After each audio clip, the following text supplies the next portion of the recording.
Kabar tak menyenangkan belakangan ini kerap menimpa aktor Aditya Zoni.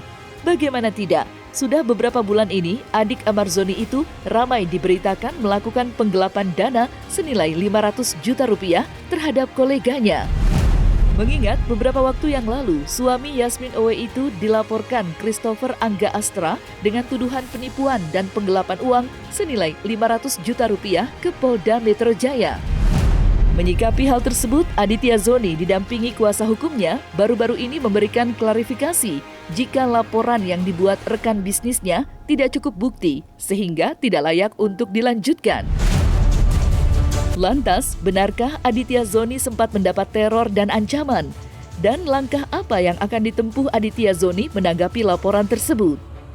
Kalau teror enggak, cuman memang ada paksaan, ada semacam pengancaman mungkin ya bisa diartikan seperti itu karena ada ancaman waktu itu mau ambil mobil dan teriak-teriak juga di depan rumah. Kebetulan di situ pada waktu itu saya sama istri saya sama anak saya cuma bertiga kan. Ya, kalau teriak-teriak mereka berenam jadi kayak di saya depan rumah itu juga salah satunya masuk kategori teror juga itu. Intinya di sini yang kemarin ya dugaan penipuan dan dugaan penggelapan itu kita datang ke Polda Metro Jaya dan alhamdulillah sudah selesai juga ininya Bang ya, kita ketemu sama penyidiknya dan di situ memang yang saya lihat adalah kurangnya bukti. Jadi mungkin dari yang pandangan saya lihat kasus itu tidak bisa dilanjutkan karena memang tidak ada bukti apa-apa yang membuktikan kalau saya itu menggelapkan uang, penipuan yang dibilang sama pelapor ya Bang ya. Betul. Alhamdulillah semuanya baik-baik aja lah teman-teman gitu kan. Jadi mungkin nanti kalau misalkan ada yang mau ngelaporin lagi itu buktinya harus kuat gitu. Iya, lebih baik jangan asal-asal lapor aja gitu loh. Lapor dengan kejelasan yang bukti yang masih kurang, yang masih minim sekali, main lapor apalagi ini menyangkut nama baik beratan kami.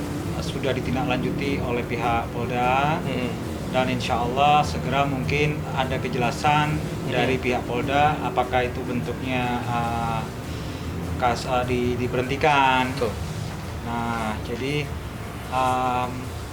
ya kita lihatlah langkah lanjut dari pihak Polda Metro Jaya. Saya yakin pihak Polda akan bertindak adil di sini.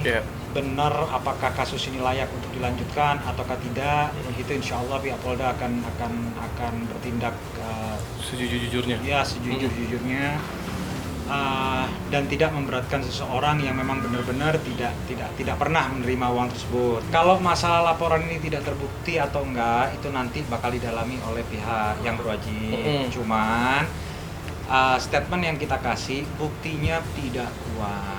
Jadi bukti yang mengarahkan bahwasanya Adit menerima uang tersebut tidak ada. Bukan tidak kuat lagi, tidak ada. Jadi pada saat saya pertama kali terima laporan ini dari terima pemanggilan dari pihak Polda, klien saya Aditya Zoni ini langsung menghubungi saya.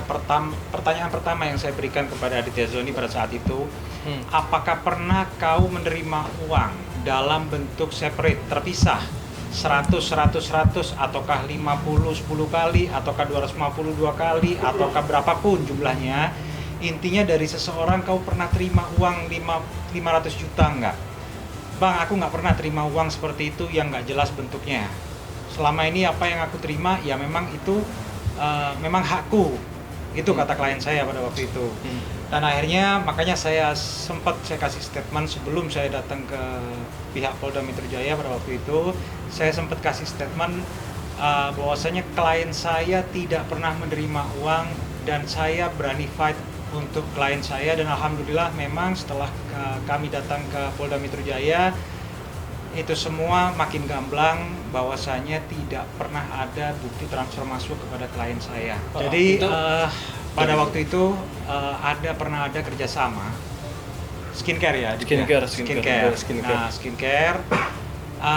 Cuman kalau misal kita bicara kerjasama itu lingkupnya ranahnya udah bukan lingkup pidana lagi. Kalau memang permasalahannya bermasalah dari situ. Kalau muaranya dari situ pasti ini lingkupnya lingkup perdata. Ini masalah sebetulnya nggak perlu di ini nih Bang ya. Iya. Maksudnya nggak perlu ke Polda lah, ke Polres segala macam itu sebetulnya masih bisa diselesaikan secara kekeluargaan.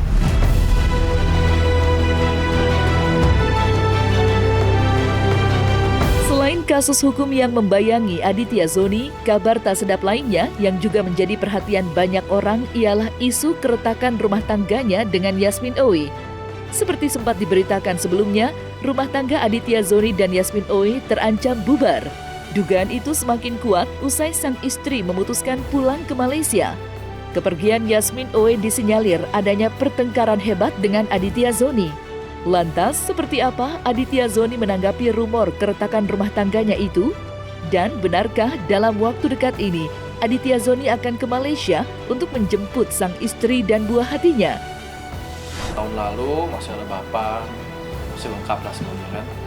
Jadi tahun sekarang itu ya sendiri sama Panji dong berdua. Mungkin ntar sama Bang Amar kita lebarannya di sana gitu. Mungkin bisa datang ke Malaysia, cuma nanti kita lihat dulu kondisinya seperti apa. Maunya sih Yasminnya sama Zennya bareng-bareng pulang ke sini sama mamanya juga. Pasti di dalam rumah tangga itu ada pasti yang hal-hal yang nggak baik juga gitu loh. Maksudnya kayak kita berantem bukan perpecahan ya. Kalau perpecahan kan berarti udah pisah. Jadi kalau berantem itu di rumah tangga itu hal yang biasa. Itu juga terjadi di rumah tangga saya. Memang ya saya berantem sama Yasmin. Menurut Yasmin saya tidak perhatian karena saya turun dapil terus ngurusin bapak gitu kan. Dan ya saya sudah minta maaf sama dia pun sudah mengerti keadaan yang sekarang. Jadi alhamdulillah kalau untuk keretakan enggak lah. Masalah yang ini paling di highlight-nya masalah mungkin. Kita lagi ada masalah keluarga. Cuman bukan berarti itu retak. Kita juga udah baikan kok gitu. Jadi udah nggak ada apa-apa, udah nggak ada masalah apa-apa lagi. Emang begitu sifatnya Yasmin, tapi nggak apa-apa, itu biasa. Fine doang. Namanya juga perempuan ya. Mengganggu pikiranmu untuk fokus ke dalam hati. Enggak mengganggu, kan udah diselesaikan juga, udah baikan juga.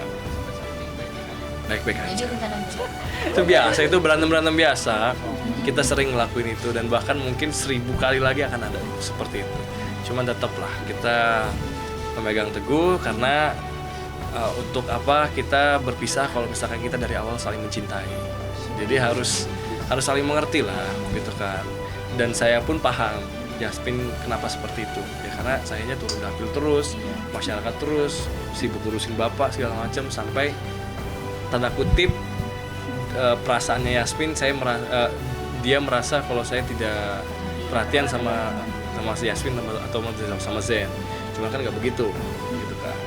Alhamdulillah sekarang perbaikan lagi.